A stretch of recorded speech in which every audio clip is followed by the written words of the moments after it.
que va a tratar sobre Internet de las Cosas y ciudades inteligentes, de quién son los datos de los sensores, y modera Alfredo Pascual del Confidencial.com. Hola, buenos días. Bienvenidos a la sesión de Internet de las Cosas y ciudades inteligentes. En esta mesa tenemos a Richard Benjamins a la izquierda, de Big Data for Good, Telefónica.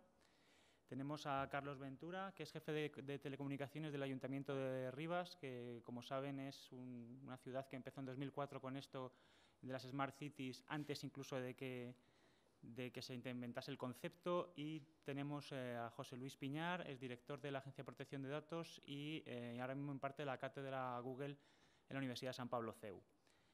Si les parece, vamos a empezar, Richard, un poco para que nos cuentes cómo obtenéis un valor para la sociedad a partir de los datos que recolectáis en Telefónica. Muchas gracias. Muchas gracias. El debate que tenemos aquí, ¿no?, sobre de quién son los datos de Internet of Things es un debate, yo creo que interesante, no muy resuelto. Yo tengo aquí, alguien que está sentado, que soy yo. Tengo un sensor aquí en mi espalda para corregir mi postura. Siempre cuando estoy mal, pues cambia de color y me avisa con una vibración.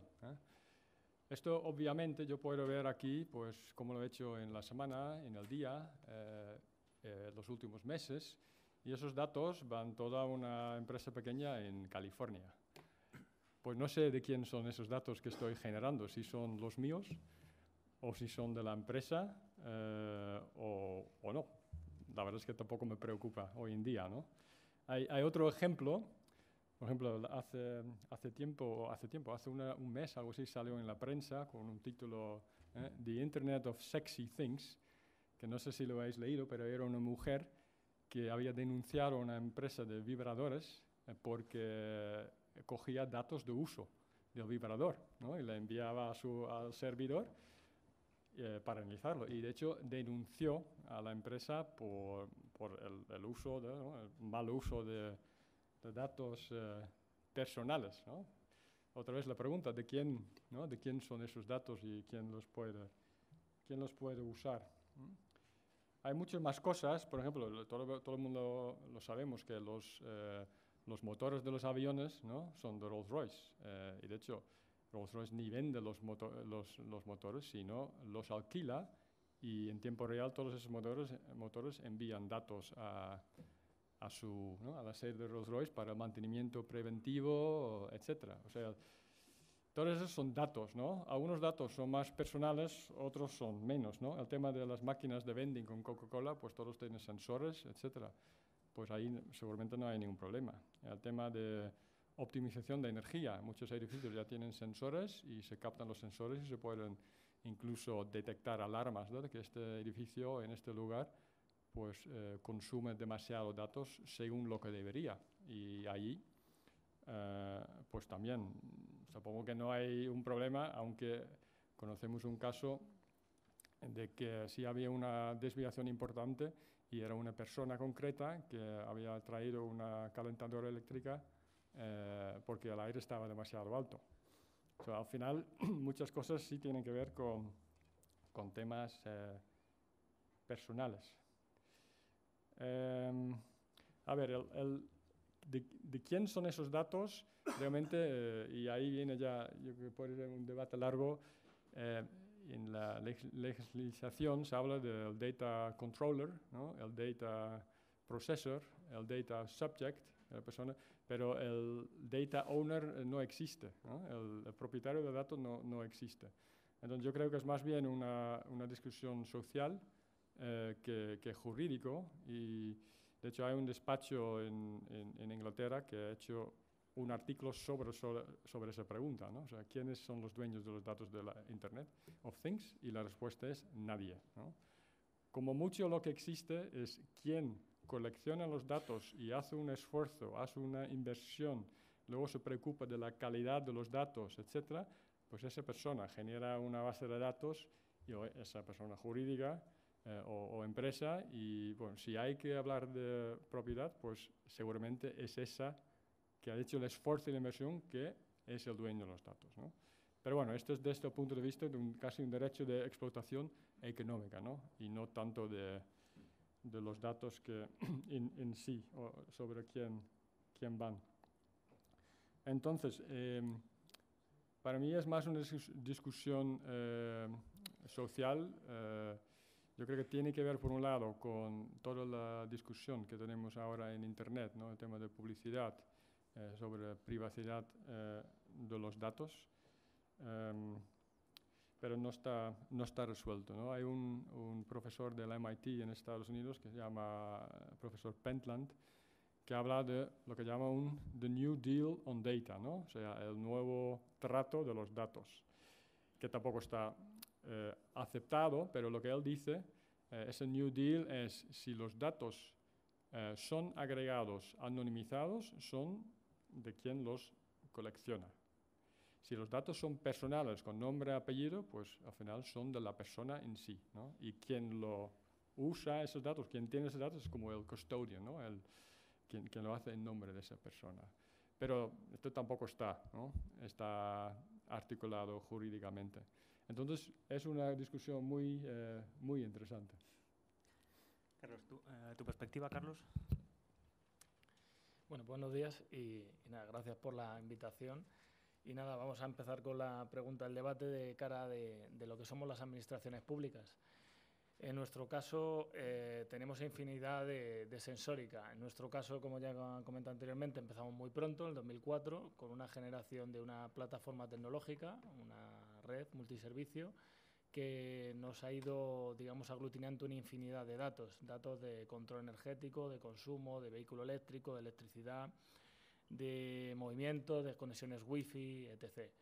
Esto es lo que debatimos principalmente en la RECI, que es la Red Española de Ciudades Inteligentes, que la componemos actualmente 78 ciudades, y lo que buscamos al final es el mejor fin para el ciudadano. Para ello, toda esta información que tenemos las ciudades, para hacer el facilitador, para mejorar la calidad de vida de todos ellos, pues necesitamos compartir esta información. Por ello, las administraciones tenemos un gran baraje, lo que es el uso de la protección de datos. Son muchos años ya compartiendo información tributaria, de gestión patrimonial y demás, que está muy regulada y muy sectorizada, pero se abre el nuevo abanico con el tema de lo que se acaba de comentar ahora mismo, de esos datos que no identificamos a la persona, pero que hacen un gran uso de cara a la administración, ya sea de movilidad en cuanto a conexiones inalámbricas, que preguntan, que gestionan, qué inquietudes tienen a nivel propio de administración y qué gestión hacen de uso, digamos, en las conexiones de Internet y de otros servicios. Ante este panorama, lo que estamos trabajando principalmente en la red y en la interoperabilidad de esta información. Como un ciudadano, por ejemplo, de un municipio cercano a Madrid, pues puede utilizar la propia tarjeta, que es lo que nos pide al final el fin del ciudadano, es facilitarle.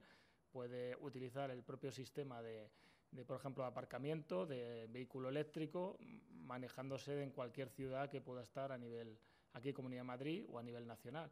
Y para ello tenemos muchas barreras, principalmente, sobre todo con el tratamiento de esta información, de cómo compartirla, porque aquí entran terceras personas, empresas, gestiones que utilizan diferentes municipios. Por lo tanto, tenemos un gran problema en cuanto a la Ley Orgánica de Protección de Datos para llegar a conseguir esa verdadera interoperabilidad entre las ciudades. Para ello se ha trabajado muy fuerte desde aquí del Ministerio con el Comité de Normalización, en los cuales pues, hemos conseguido definir, incluso ha sido dentro del subcomité que yo presidía, el Comité de Infraestructura, una plataforma que no ha sido poco, en la cual almacenamos la información homogénea, pueda ser tratada entre las diferentes administraciones y terceros, en las cuales le damos la posibilidad de cumplimiento de Ley Orgánica de Protección de Datos sin, digamos, infringirla. Por lo tanto, en esa parte ya hemos avanzado bastante, hemos conseguido consensuar entre 78 ciudades, las de más de 50.000 habitantes del territorio nacional, y gracias a ello hemos conseguido ya llegar a un objetivo de normalizar de cómo tratamos esa información, cómo la vamos a almacenar, qué sistema la puede compartir para poderla de algún modo tratar. ¿Cuál es el principalmente escollo que nos queda por desarrollar? Pues el cumplimiento de esta parte de Ley Orgánica de Protección de Datos, para que de alguna manera le facilitemos al usuario la interoperabilidad de los servicios que nos exige y nos demanda, y de algún modo pues que podamos cumplir esta ley orgánica de protección de datos. Está claro que la gran minería de datos está en las ciudades. Aquí en las ciudades es donde podemos sacar información de todo tipo, desde gestión de tráfico, de gestión, por ejemplo, también del alumbrado público, del riego. Parece que puede ser algo pues, poco relevante, pero lo es. Las farolas a nosotros, en nuestro caso, nos dan muchísima información de temperatura, de horarios de encendido, caso de riego, estado de humedad y demás, que incluso se puede compartir y se puede utilizar a través del hogar digital, a través de diferentes ciudadanos.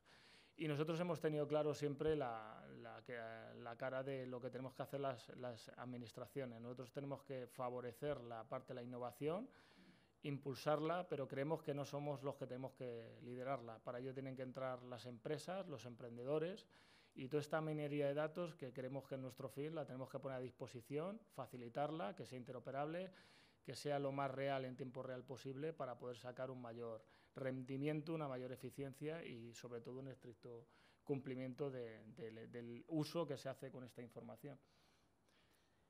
José Luis, tanto Carlos como Richard han mencionado los problemas, los escollos legales que tienen para articular sus respectivos negocios y Richard ha llegado a decir que determinar la propiedad de los datos es un debate más social que legal. Tú como experto, ¿qué opinas?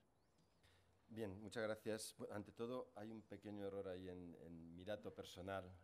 Pone Piñar Richards, creo que es Piñar Mañas, pero bueno, es por aquello del derecho de rectificación.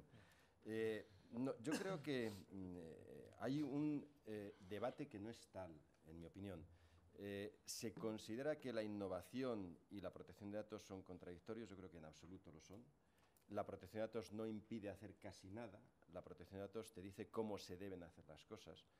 Y en este caso, ante la pregunta de quién son los datos de los sensores, yo creo que la respuesta tampoco es, en principio, o debería ser, en principio, tan complicada. Yo discrepo un poco de lo que comentaba Richard.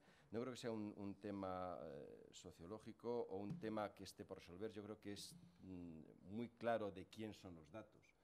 Los datos son del titular de los datos.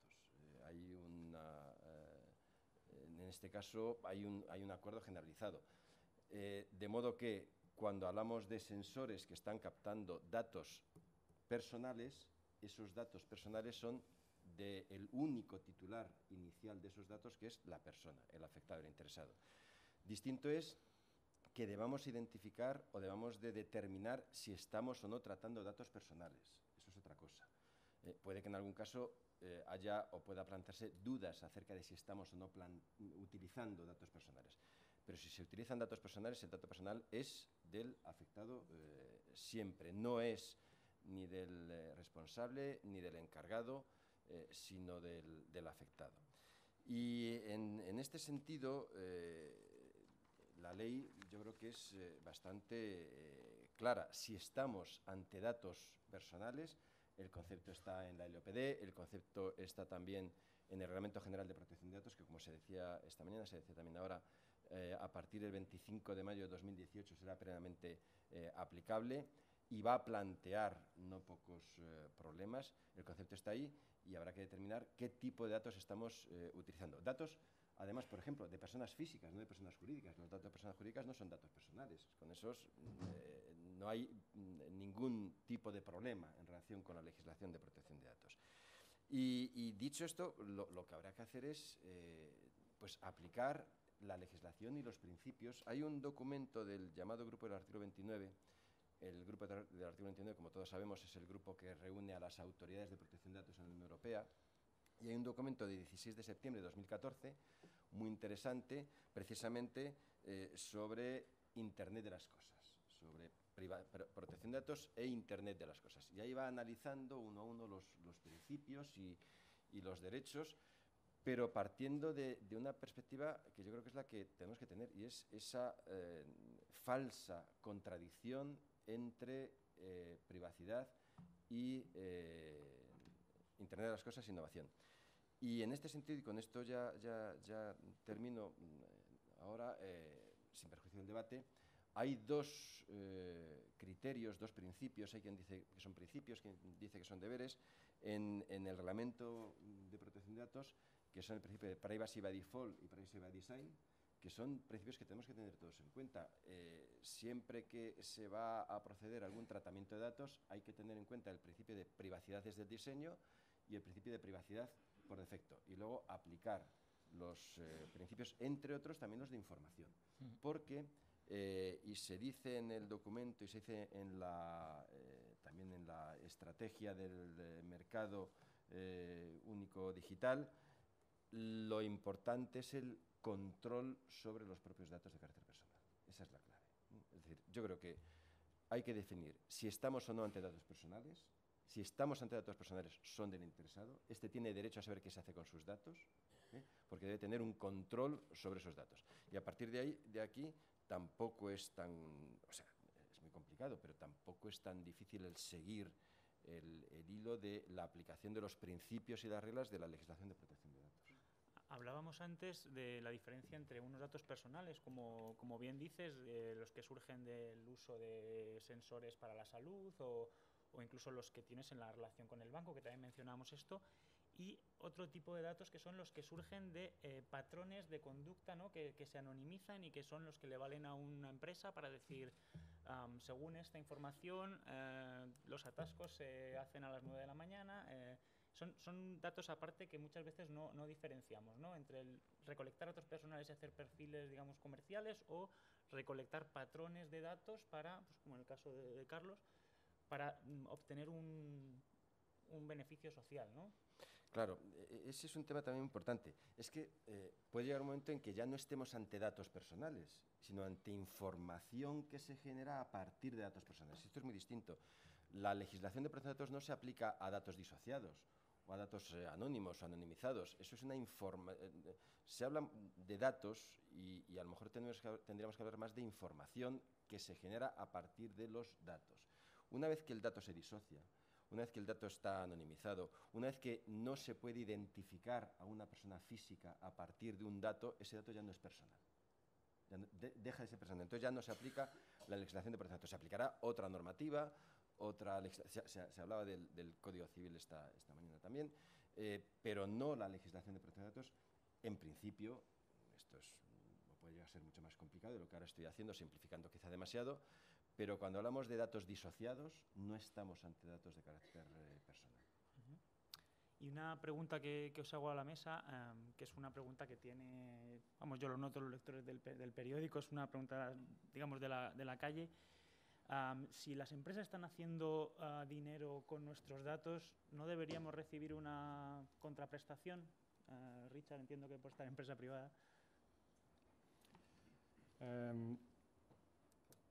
Yo creo que una respuesta también en el contexto jurídico, ¿no? Si son datos personales, efectivamente yo creo que es bueno pensar así. Si son datos disociados, pues la cuestión es otra, ¿no? Y ahí otra vez para mí es más bien una discusión casi social de la sociedad y de que buenas prácticas en vez de si se puede, ¿no? o no se puede.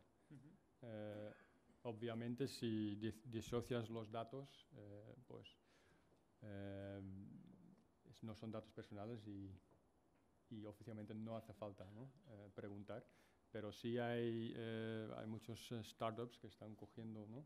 datos personales de empresa y están intentando también hacer negocio con esos datos y incluyendo el usuario en el loop, ¿no? Por ejemplo, darles un revenue share, ¿no? O incluso hay ideas de que un ayuntamiento en Inglaterra pues pide los datos personales a sus habitantes para uso, para gestionar el pueblo o la ciudad, y a cambio tienen un descuento en impuestos locales. O sea, esos modelos, lo que llaman el Personal Information Economy, ¿no? Que es incipiente, y yo creo que es un buen camino. Yo no estoy de acuerdo con José Luis en el sentido que hoy en día es una falsa... o sea, el tema de la protección de datos y la innovación que no necesariamente son opuestas, ¿no? Yo creo que lo vemos en toda la Comisión Europea, en todas las discusiones hay que encontrar el equilibrio adecuado, etc. Entonces, si hay que buscar un equilibrio, quiere decir que son opuestos, ¿eh? Yo creo que si metes el usuario final en el loop, a lo mejor el propio usuario quiere que se haga y ya no hay, ¿eh? ya no hay problema. Pero hoy en día no estamos ahí, ¿no? Y nadie sabe si vamos a llegar ahí en 3 años o en 10, o a lo mejor nunca. José Luis, no sé si por alusiones quieres responder. Sí, no, yo es que creo que aquí, más que hablar del pago, yo creo que se tendría que hablar más de un concepto más amplio, que es una contraprestación. No siempre hay que pagar algo por un servicio, sino que se puede recibir una contraprestación y estamos acostumbrados a ciertos servicios que recibimos en principio gratuitamente, pero es en realidad a cambio del uso de nuestros datos, ¿no? Yo creo que ahí sí que hay una compensación. En cualquier relación jurídica debe haber una igualdad y puede haber la prestación de un servicio a cambio de otra cosa. No se trata, yo creo que no habría que reducirlo solo a pagar o no pagar, sino si se recibe o no una contraprestación. Y esa contraprestación puede ser a cambio de, siempre con consentimiento y siendo informado adecuadamente de ello, a cambio de ceder de alguna manera el uso de los datos personales. Y en eso no hay ningún problema. No tenemos que reducirlo a si yo cedo mis datos me tienen que pagar. Se comentaba antes, si yo cedo mis datos a lo mejor es a cambio de algo. Y en cuanto a los datos anonimizados, pues también coincido. El tema es más complicado, es que claro, esa información disociada anonimizada se hace a partir de datos personales, pero eso nos llevaría ya mucho más lejos. Carlos, tú gestionas datos de origen público, incluso volcáis set de datos para que la gente mejore los servicios. ¿Crees que hay una percepción distinta de la sociedad con respecto a ceder los datos a una empresa privada o cedérselos, en este caso, al ayuntamiento? Sí, desde luego que sí. De hecho, las administraciones además estamos muy regulados en este sentido. Me ha gustado el ejemplo, por ejemplo, de Inglaterra, que sería algo que habría que regular o modificar a nivel de leyes. Y creo que a lo mejor ciertos ciudadanos sí comprenderían esa parte de bonificación, ¿no?, de sus tributos o demás, aparte de que a un tercero, una empresa, pues pueda hacer una gestión de los datos, pero hoy por hoy nosotros como administración no podemos plantear esa acción. Lo que sí hacemos era los otros, los que no identifican a las personas de tratamientos, y los colgamos en página web y demás a través del portal de datos abiertos, para que terceros hagan explotación sobre ellos para un tipo de negocio y demás, pero nunca les pedimos una contraprestación económica a las empresas hoy por hoy. Ni conozco municipios que lo hayan hecho, también por la ley de contratos, que tan regulados estamos y no nos permiten hacer. De hecho, había un planteamiento a nivel de RECI de que se había extrapolado para poder hacer pues una modificación a la ley de contratos para todo este desarrollo de Smart, que puedas, digamos, crecer en la parte de IoT, de sensórica, y que te permita conseguir algunos retornos de inversión, por supuesto consintiendo la utilización de estos datos de carácter personales siempre y cuando quiera el usuario, y de aquel modo pues poder dinamizar y poder crecer en las infraestructuras de ciudad inteligente en la ciudad. Pero hoy por hoy ya digo que está complicado que se pueda hacer ese uso de la parte de la información. José Luis, hablábamos también antes de que las corporaciones municipales a lo mejor tienen más problemas, que intentan no trabajar intentan hacer contratos con terceros, de cara a que ellos no sabes qué van a hacer con esos datos, no sabes si tienen derecho a gestionarlos. Sin embargo, las entidades privadas esto lo manejan con más agilidad, a pesar de que la legislación es la misma, ¿no? La legislación sustancialmente es la misma. Y aquí también, para ver cómo y con qué alcance se aplica la legislación, tenemos que identificar perfectamente, y vuelvo a lo que antes comentaba, a los sujetos.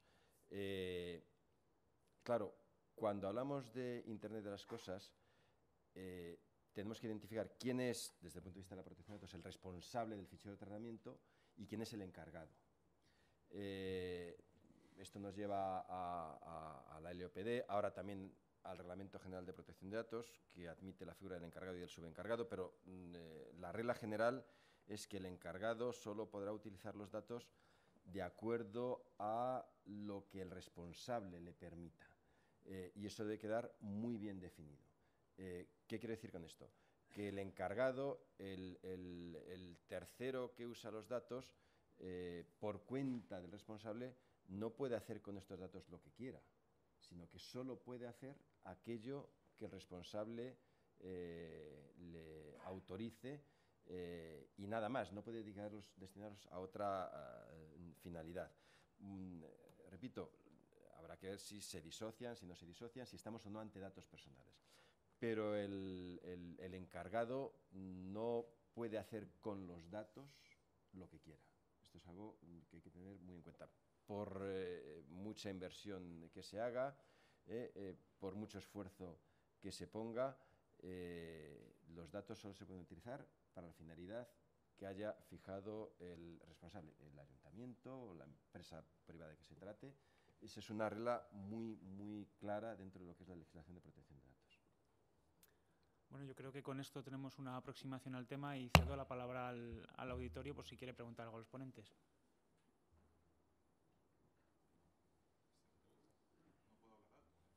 Te doy el micrófono a esa chica.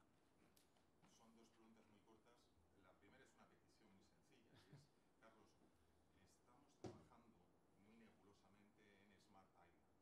Ningún español. O sea, los baleares no se hablan con los canarios. Cuando se habla no se entiende. Y cuando se entienden solamente es para cosas perversas en los sitios. Con lo cual, es causa perdida el Smart Island interarchipiélago en España. Entonces, pues piensa en las islas caribeñas o en las islas de Pascua. Entonces yo te voy a agradecer una sinopsis sobre qué cosas se podrían transferir a islas, por ejemplo, iberoamericanas, porque a lo mejor pues lanzamos una botella al océano y llega y alguien nos rescata, ¿no? Como los náufragos. Y la segunda pregunta es un poco más dolida. Vamos a ver. Mi empresa fue víctima de un procedimiento administrativo sancionador inquisitorial por el que, por publicar datos públicos de funcionarios públicos en vistas públicas, soportamos hasta que ganamos todo, incluso con condena en costas, en la Audiencia Nacional.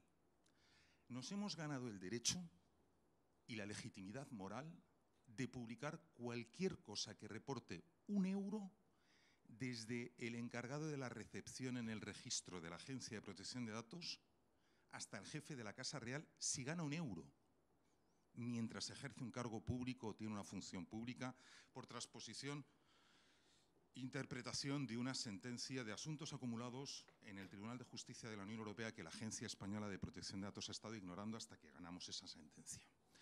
En estos momentos, Google notifica como hecho consumado que ciertos documentos que afectan a un vicerrector de una universidad pública manejando fondos públicos para unos asuntos moralmente indefendibles y que deberían de estar publicados desde cualquier perspectiva de mínima transparencia, sin más, los desindexa, sin dar turno de nada, como un hecho consumado.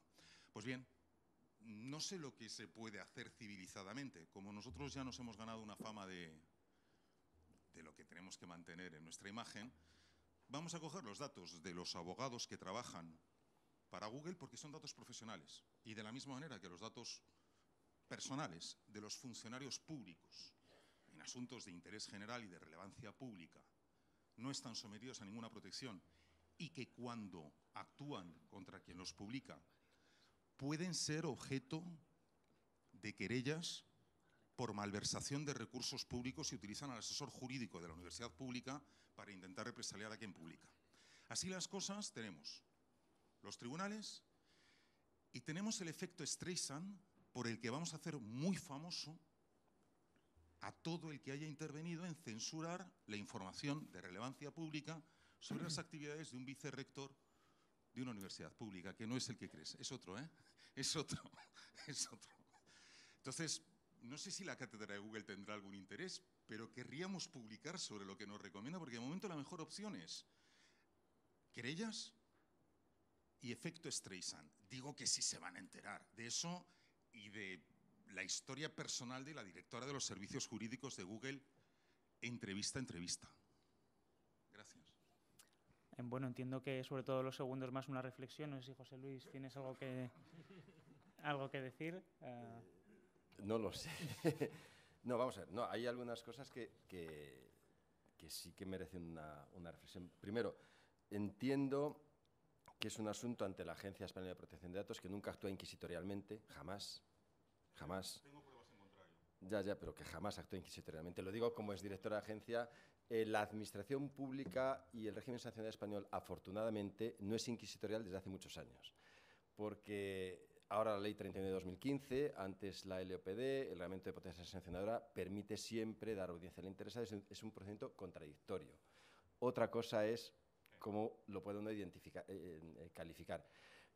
Pero la agencia y la administración pública española inquisitorialmente hace mucho que no actúa. Desde antes de la Ley 3092, desde 1958, fíjese. Bueno, dicho esto, hay otro tema que yo creo es el esencial al final, ¿no? Es la relación entre transparencia y protección de datos. Bueno, ahora tenemos la Ley 19 de 2013, que es la Ley de Transparencia, Acceso a la Información y Buen Gobierno. Ha dictado en abril del 2015 la Agencia Española de Protección de Datos y el Consejo de Transparencia y Buen Gobierno han hecho público una opinión conjunta en aplicación del artículo 15 de la Ley 19 de 2013, precisamente en relación con los salarios de los funcionarios, en relación con qué salarios se pueden publicar y cuáles no y en qué casos. Yo, sinceramente y modestamente, discrepo de esa opinión porque creo que los salarios, me parece entenderle, son públicos el que se cobre o no cobre dinero como funcionario público, no lo sé. ¿Dónde está el núcleo del problema? Bien. Un funcionario público con dedicación completa y función pública en una institución pública que paga un salario, que ni cuestiono ni pregunto por el salario, puede facturar ilimitadamente por hacer peritajes particulares sin declarar nada. Y que encima ni siquiera podemos hablar de ello. Pero estamos locos. Bueno, eso es otra cosa. Por eso está imputado el que lo hizo. Eso es otra cosa. Y luego, en cuanto la ley de transparencia y no alcanza a los particulares, ni siquiera a los profesionales, habría que ver en su condición de funcionarios, hay que ver el caso concreto de que se trate. Eso es evidente. Pero aquí estaríamos ante un supuesto de relación entre protección de datos y transparencia y aplicación de la LOPD y aplicación de la Ley 19 de 2013 o de las leyes autonómicas sobre transparencia. Y es verdad, todo ello de acuerdo a la jurisprudencia del Tribunal de Justicia de la Unión Europea. Esto es evidente. Y aquí sí que hay un tema, y ya lo dejo, que a mí de alguna manera me preocupa, y es que en España la protección de datos es un derecho fundamental y el acceso a la información no tiene esa consideración, cuando yo creo que sí que debería ser considerado también un derecho fundamental. Pero esto es un debate que nos llevaría lejísimos. Por mi parte, yo por ahora no. ¿Alguna pregunta más? Allí, por favor. Si puede estar un poco más ligada al tema del debate.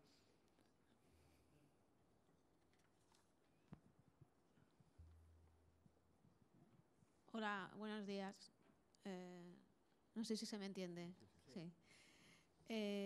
Muchas gracias a los ponentes. Y mi pregunta es, en relación con la información que se recoge a través de los sensores, ¿qué información estamos recibiendo los ciudadanos sobre ese hecho? Que efectivamente la lavadora de mi casa o el frigorífico de mi casa están transmitiendo datos sobre pues, las horas a las que yo pongo la lavadora o cuando repongo la comida del frigorífico.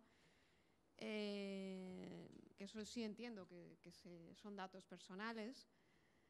¿Y qué datos personales están recogiendo en concreto? Yo echo de menos esa información de una manera más clara, más fácil de acceder a ella y también sobre a quién le ceden esos datos. Porque también me preocupa que sobre esa información se puedan tomar decisiones que me afecten personalmente. Es Sí, viendo el patrón de consumo que yo hago sobre mi lavadora, si me van a subir el precio de la energía, por ejemplo, o si le venden los datos de cómo conduzco yo a las empresas aseguradoras, me puedan poner una prima más alta. Sí, todas estas cosas me preocupan mucho, creo que a los ciudadanos nos preocupan, y creo que hay cierta opacidad en esa información al ciudadano. Y bueno, me gustaría saber pues, qué opinión tienen los ponentes a este respecto. Muchas gracias. Gracias. Richard, ¿quieres empezar tú, por ejemplo? A ver, yo creo que una pregunta es sobre datos que están, digamos, en el mobiliario, ¿no?, público, tipo basura, ¿no?, o, etcétera, que creo que son datos públicos, ¿no? En algún momento se publicarán como datos abiertos, ¿no? Si ya estás hablando de temas de una nevera o lavadora, etcétera, hoy en día estos básicamente son servicios que tú como persona contratas a una empresa, ¿no?, innovadora que te está ofreciendo esta funcionalidad. Y normalmente, o sea, hay dos vertientes, ¿no? De hecho, para mí es un win-win porque la empresa tiene datos para optimizar su negocio. Por ejemplo, si cogen datos de energía de lavadoras, pues pueden gestionar mejor la energía, ¿no?, y al final reducir la energía entre todos esos clientes. Para el usuario final, al final, normalmente hay una aplicación que tú puedes conectar con tu lavadora y puedes ver cómo consume, cuándo consume y cómo compara tu consumo con los consumos de los demás, ¿no? Hoy en día el estado del arte es así. O sea, yo creo que no hay ningún gobierno, ¿no?, que colecciona todos esos datos que están en empresas distintas, ¿no? Además, normalmente son empresas tipo startups que son innovadoras. A lo mejor en algún momento, pues, tu pregunta será, ¿no?, relevante, que esos datos al final, pues, ¿dónde van?, etcétera, ¿no? Esa es la transparencia que también hace falta. En esa pregunta, sobre todo, siguiendo con lo que comentaba Richard, yo creo que ahí intervienen más lo que son las eléctricas, las distribuidoras. A todos nos han vendido igual el contador inteligente, y la pregunta me ha encantado porque realmente actualmente no tenemos acceso a esa información. Yo, por lo menos en mi compañía, por ahora no he sido capaz de que me mande esa información relevante que para mí como usuario, encima tecnológico, pues sí me gustaría tratar y contrastar para realmente los baremos que nos marcan. Y encima hay un problema, sobre todo con los contadores inteligentes, sobre todo por un tema de seguridad, porque estamos monitorizados y sabemos cuándo hay alguien en casa o no, porque encendemos las luces, hacemos un patrón de movimientos que también afecta. Pero eso es un debate bastante amplio que creo que a lo mejor pues se debería de tratar incluso en otro foro, porque realmente las administraciones o las empresas o los que estamos aquí ahora mismo sentados en la mesa tampoco podemos dar nuestra opinión, pero no tenemos ahí la capacidad de dar digamos, una posición del tratamiento de esta información. Pero sí sería bueno que de alguna manera quedara regulado y que se pudiera hacer ese tratamiento por parte de terceros. Nosotros, por ejemplo, sí compartimos en la parte de información, por ejemplo, de uso de pistas al aire libre, de que luego el vecino, pues a través de su app, pues puede ver si está ocupada o no y hacer utilización de la misma, pero siempre conservando siempre la anonimidad de los mismos. Solo damos el dato de que hay personas, no hay personas, se está utilizando o no. En el tráfico igual. Contamos vehículos, pero no decimos quién, ni qué marca, ni qué modelo, ni por supuesto nada. Pero sí es un patrón para saber a qué horas hay más congestión o menos, para que luego terceros pues, puedan hacer uso de ellos. O del tema de residuos, del volumen de residuos que se recauda, de políticas para hacer una optimización del mismo para la reducción de la recogida de basuras, pero siempre de un formato sobre todo anónimo y no identificativo del vecino, que si nos gustaría en un futuro, pues oye, recompensar al ciudadano que menos residuos genera, bajarle su impuesto, por ejemplo, puede ser una gran retribución realmente, porque al final al ciudadano le parece muy bien esta parte de la tecnología, pero si no tiene un valor añadido para él, algo recíproco que le llegue a él, no acaba de entender todo este concepto de Smart City, ciudad inteligente, por mucho que se lo queramos hacer entender. Entonces yo creo que la clave está un poco ahí. Tomando un poco su pregunta, José Luis, le quería preguntarte si tú crees que legalmente el ciudadano está bien informado de los sets de datos que comparte cada vez que utiliza un servicio. Sí, esta pregunta que es muy interesante, yo creo que tiene una respuesta muy sencilla y una implantación no tan sencilla. La respuesta es muy sencilla. En el momento en que alguien usa datos personales hay que informarle. Y esto está en la LOPD, está en la directiva y va a estar en el reglamento. Además, en el reglamento se insiste todavía más en la necesidad de informar y además de informar de forma clara, sencilla, diferenciada, cuando el uso de los datos forma parte de una relación jurídica que solo indirectamente tiene que ver con los datos.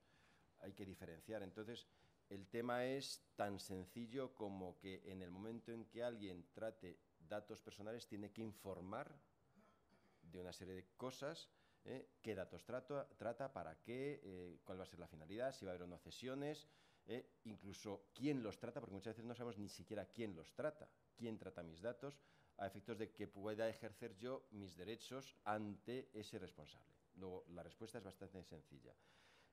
La implantación a lo mejor ya es más complicada y luego yo creo que es verdad que hoy por hoy, quizá por el desarrollo de los acontecimientos, no se está procediendo a esa información, no se está informando de ese tratamiento o ese uso de datos y hay que hacerlo. Es que hay una obligación legal de informar, que tampoco es tan complicado. No quiero entrar ahora en detalles o en anécdotas, pero cuando yo estaba en la Agencia de Protección de Datos, más de un colectivo venía a plantearme problemas acerca de lo complicado que les resultaba aplicar la ley, la LPD, hasta que se veía que lo único que había que hacer era cambiar unos hábitos, unos parámetros por otros que tampoco alteraban tanto el negocio o la actividad de que se tratase. Aquí, de nuevo, lo que tenemos que tener en la cabeza es esos principios de privacidad desde el diseño y meter el chip de la privacidad en la cabeza de todos. ¿Alguien tiene alguna pregunta más? Y por favor. Pues.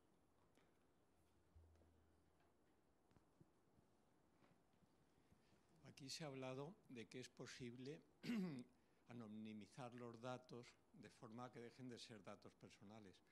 El problema que yo veo es que si hay varias bases de datos anonimizadas con suficiente granularidad, es relativamente sencillo identificar a las personas.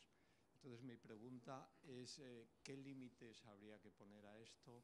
¿Qué normativa habría que poner para tratar los datos anonimizados, etcétera, etcétera? ¿Cuándo podríamos considerar que un dato está realmente anonimizado? Es mi pregunta. Gracias. Jurídicamente hay también, hay un documento del Grupo de Trabajo del artículo 29, creo que del 2014, no recuerdo, pero es fácil, sobre técnicas de anonimización. Y ahí el tema vuelve a ser el de siempre. ¿Estamos o no ante datos personales? Hay supuestos, como muy bien indica en su pregunta, en los que la anonimización no es tal, porque puede ser reversible. Hay veces incluso en que debe ser reversible. Estoy pensando no en un tema que nos afecte ahora directamente, aunque también, que es el de los análisis clínicos. Hay muchas veces que en los análisis clínicos hay que anonimizar a aquel que... Pero a veces esa anonimización obligatoriamente tiene que ser reversible por si hay un efecto adverso.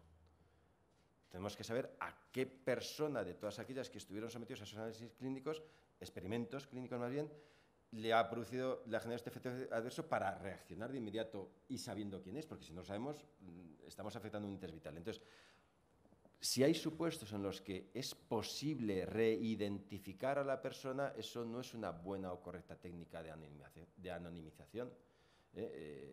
La disociación o anonimización debe ser real, no solo parcial o temporal o reversible. Pero es muy difícil dar una respuesta porque al final el tema se plantea caso a caso. Pero el tema es que tiene que ser una verdadera anonimización para que podamos decir que ya no estamos ante datos personales. Sí, yo puedo comentar algo basado en nuestra experiencia. Al final, y hecho, es un tema muy importante porque si hablamos de datos anonimizados, entonces no aplica la ley, y si son personales sí aplica la ley.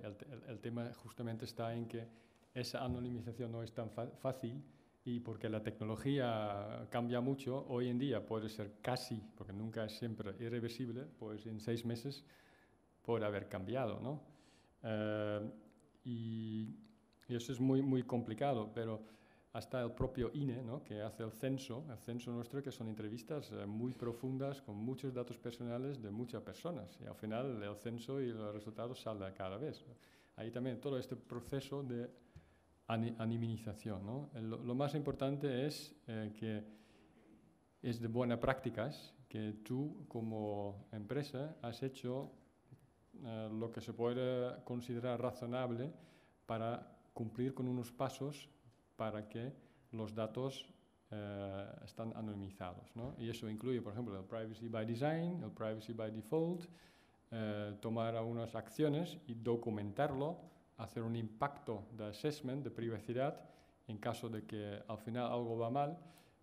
Y yo no sé cómo se trata, pero en Inglaterra, por ejemplo, el ICO, que es el Information Commissioner, que publicó un documento con buenas prácticas para anonimización, y ellos dijeron mismo, si luego hay un breach, ¿no?, hay un problema de privacidad, pero una empresa demuestra que ha aplicado todos esos criterios, pues no les van a multar, ¿no? Y yo creo que incluso en la nueva ley, ¿no?, de la GDPR, han introducido otro concepto, que es la pseudonimización. O sea, hay datos personales, pseudonimización y luego anonimización, ¿no? Y la anonimización es la anonimización esa teórica que no existe, que técnicamente es imposible garantizar siempre, pero lo que está en discusión es esa pseudonimización que antes llamábamos anonimización. Entonces, yo creo que la Comisión está más por que esa pseudonimización, pues igual son datos personales, ¿no?, pero los datos anónimos no. O sea, es un tema de terminología, pero el problema sigue siendo lo mismo, y yo creo que vamos, es muy difícil de resolver.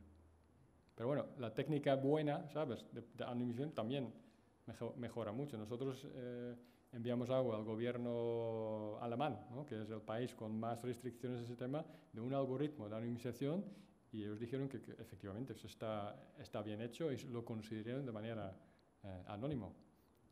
Pero a lo mejor esto en 6 meses pues ya no es tan bueno. Quería tomar la palabra José Luis Piñar. Sí, nuevamente, en línea con lo que dice Richard, efectivamente hay unos criterios en la legislación de protección de datos que son el de esfuerzos desproporcionados y el de estado de la técnica.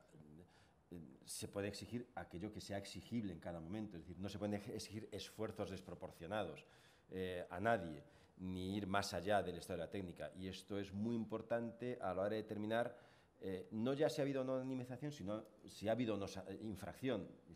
Yo he hecho lo que he podido hacer y le acredito que he hecho lo que he podido hacer para intentar anonimizar, pero el estado de la técnica es el que es y los esfuerzos que yo puedo poner sobre la mesa son los que son. Ese es un criterio también que las autoridades de protección de datos utilizan. Habían pedido la palabra por aquí delante. Si puedes acercar el micrófono. O usted.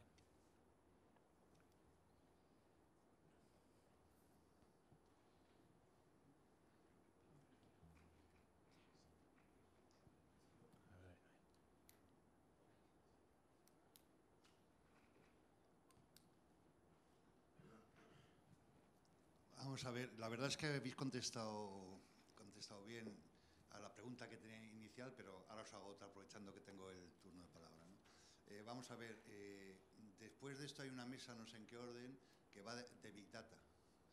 Y yo he leído, en fin, que hay no sé cuántas ya startups financiadas para hacer ese cruce que decís que no se puede, digamos que su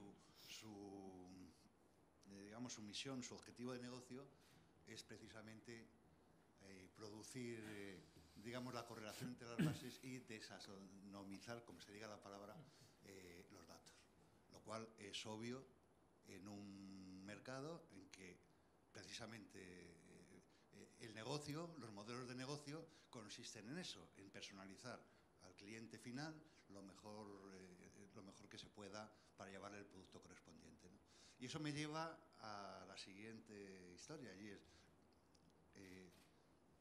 por cierto, y hago un intermedio, qué bien lo estáis haciendo, Alfredo y los ponentes, porque quedan clarísimas las posiciones de los tres. El jurista buscando soluciones óptimas, siempre tiene una solución jurídica, pero desde el punto de vista práctico, ¿qué problemas?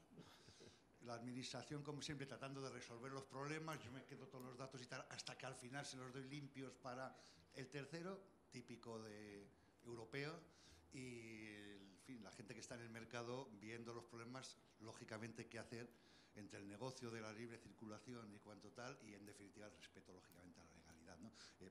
Muy pedagógico, perfecto. Pregunto, ¿puede haber alguna ventaja competitiva para un país no europeo, no voy a citar nombres, por tener un procedimiento de datos, una protección inferior? Porque claro, yo parto de una hipótesis muy sencilla. En fin, la aplicación práctica del reglamento de datos en esta, cuando realmente entra en conflicto de verdad con el negocio, va a ser bypaseado permanentemente por técnicas, digamos, de análisis de los datos y por startups que van a estar buscando. ¿Por qué? Porque el negocio de momento está ahí. Entonces la pregunta es, en aquellos países, bueno, voy a citar dos para que no haya problemas, en Estados Unidos y en Rusia, para poner dos extremos del tema, con protecciones de datos, con qué es eso de anonimizar, ¿puede haber ventajas competitivas desde el punto de vista de negocio que afecten al final a la posición de los países, en este caso de Europa, en la economía del dato? Es una pregunta tan transversal que cualquiera que os veáis fuerte... Sí, la respuesta es sí. Simplemente mira a Estados Unidos con el ecosistema de todas las empresas de Internet que tienen, porque allí, no sé, la legislación es más sobre la marcha, ¿no? Vamos a ver cómo si esto va bien, si no va bien, pues ponemos orden, pero si va bien, pues seguimos adelante, mientras que aquí en Europa es mucho más, vamos a intentar prever todos los casos y hacer una ley, etc. Yo creo que este es obvio que tiene un impacto, a lo mejor a lo largo no, porque ya lo estamos viendo ahora, ¿no? Pero tu pregunta también tiene otra interpretación, es lo que yo estaba pensando. Por ejemplo, hay países donde se pueden hacer cosas que en Europa o incluso en Estados Unidos es imposible hacer, ¿no? Yo conozco un caso en China donde hay una operadora que da todos sus datos casi personales a un portal tipo Alibaba, ¿no? Para dar publicidad dirigida para las personas cuando vengan al portal, pues ya tienen sus ofertas, ¿no? Y sin pedir ningún consentimiento. Pues eso al final funciona, ¿eh? Entonces esas empresas pues tienen muchos beneficios y de hecho mucho más que aquí con publicidad se puede generar, simplemente porque bueno, la gente pues, no se entera, pero sí tienen, digamos, esos beneficios de que tener ofertas que les podrían interesar, ¿no? Y en otros países, en el Oriente Medio, pues también hay menos legislación y se pueden hacer mucho más cosas con Big Data, ¿no? Que podemos hacer aquí. Eso puede, por un lado es bueno para nosotros porque lo podemos observar cómo lo hacen, qué pasa. Por otro lado, efectivamente, si ahí no cambian, pues pueden hacer mucho más cosas y mucho más rápidos que podemos hacer en Europa. Pero otra cosa es que a lo mejor es bueno, ¿no?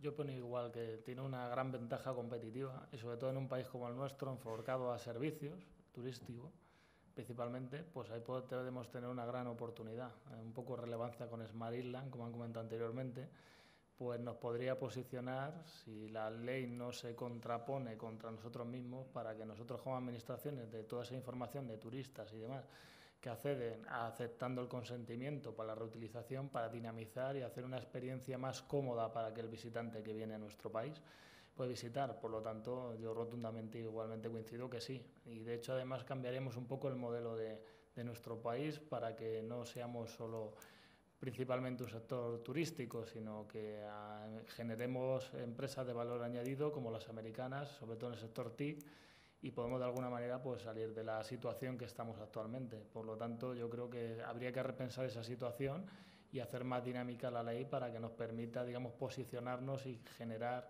empresas emprendedoras que dinamicen toda esta minería de datos que tenemos en modelo de ciudades o ciudades inteligentes para que crezca mejor el sector de nuestro país.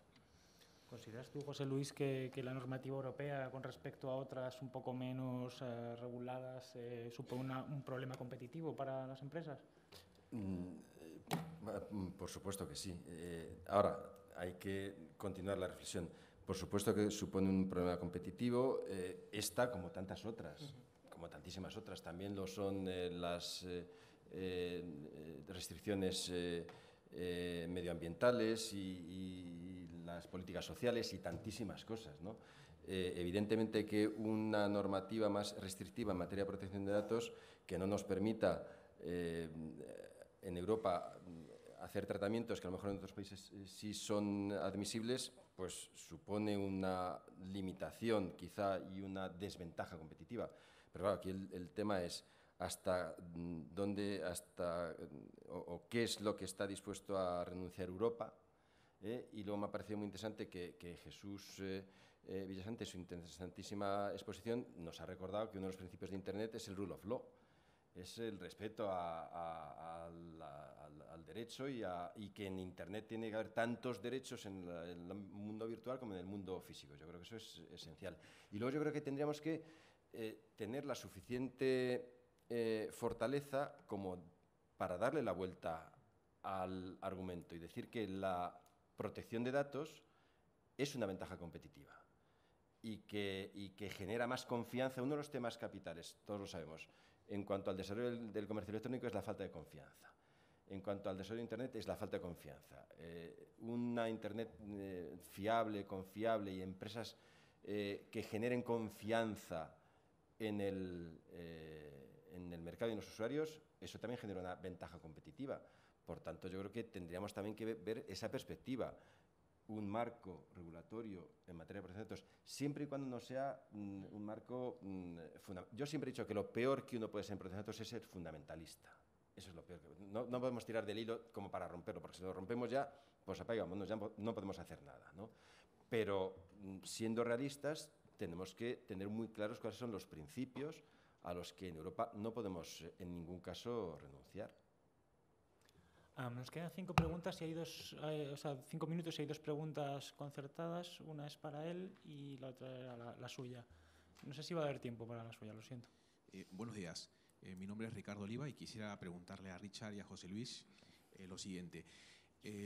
Si consideran factible o viable que en un corto plazo aparezcan mercados secundarios donde se negocien libremente paquetes de datos personales anonimizados a manera de bolsas, de una bolsa de valores, en este caso una bolsa de paquetes de datos anonimizados. Y por otro lado, ¿qué pasaría si, por ejemplo, un acreedor intentase embargar, un acreedor de Telefónica, hipotético caso, intentase embargar un paquete de datos anonimizados con una posibilidad de subastarlos a posteriori, ¿no? ¿Cree posible esta posibilidad desde el punto de vista jurídico? Gracias. La segunda no lo he entendido. ¿Lo puedes repetir? Si un acreedor Telefónica intentase embargar, una hipótesis, embargar un paquete de datos anonimizados, un acreedor, una hipótesis, ¿no? Intentase embargar, dado que entendemos que no son datos personales, entendemos que es un activo de la empresa, pues si se pueden embargar y con la posibilidad de subastarlos posteriormente, ¿no? O sea, si pasaría eso, como estamos teorizando ahora mismo, ¿no? Pero sí, a ver, yo creo que, vamos, nuestra filosofía eso no puede ocurrir, ¿eh? Yo creo que casi nunca cogemos datos, digamos, que en origen son personales, hacemos un tratamiento con ellos y luego los sacamos fuera a distintos sitios y ya no es nuestro y no sabemos qué pasa, ¿no? Estamos mucho más en tratar los datos de una manera anónima, luego agregar y generar algunos insights sobre el tráfico o sobre, yo qué sé, un indicador de pobreza en los países donde estamos o una indicación de cómo el Zika se puede propagar, ¿no?, en países tipo Colombia o Panamá, y luego dar acceso, ¿no?, a través de APIs a esta información para que organizaciones, ¿no?, o sea, con cierta reputación al principio y a lo mejor más adelante en un ecosistema de datos, pues pueden crear valor con esto, ¿vale? Esto es un poco lo que veremos posible con una visión, pero nunca sacar datos un paquete así y vamos, subastarlo, no, ni hablar. Nos quedaba una pregunta más, le pido brevedad porque estamos un poquito fuera de tiempo, ¿vale? Tampoco quiero... Ahí. Bueno, quería decir sobre todo que la gente no se ha dado cuenta que es un teléfono para hablar en multitudes y por tanto muy directivo. Y en total, que la gente que no habla así con una regla como es el micrófono no activa la megafonía y no nos enteramos para nada de lo que dice, sobre todo los que estamos ya mayores un poco sordos. Bueno, entonces el tema sería muy constructivo que por lo menos aprendan a hablar por micrófonos tumultuarios. Pero bueno, ya que estamos aquí con el tumulto, sería el colmo del desparpajo de la comisión que encima dictara normas restrictivas respecto a los datos de sensores, porque es que no hacen nada más que dictar normas que coartan mucho las posibilidades de Europa propiamente dichas. Y entonces, que vamos, es el colmo. Y además, yo abogo porque la gente se dé cuenta de que vamos a una finalidad imposible de evitar. Que vamos otra vez al paraíso de Adán y Eva, pero ya sin hoja de parra, y hay que conformarse. Gracias. Nos apuntamos lo de los micrófonos, que había una última pregunta que no le había dado y te va a dar tiempo. Ahí al fondo.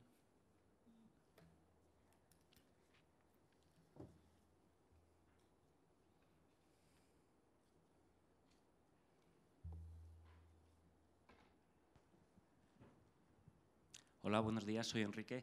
Quería hablar del tema de la anonimización y lo resbaladizo que es para las administraciones públicas. La pregunta va para Carlos y para José Luis y es la siguiente. Imaginaros que el Ayuntamiento de Rivas publica un conjunto de datos anonimizado y que posteriormente, con otro conjunto de datos o con la tecnología, se puede reidentificar a las personas. Entonces, yo como ciudadano, ¿qué puedo hacer? ¿A quién reclamo? Buena pregunta. Para ti, Carlos. Muy buena pregunta, además para ser la última.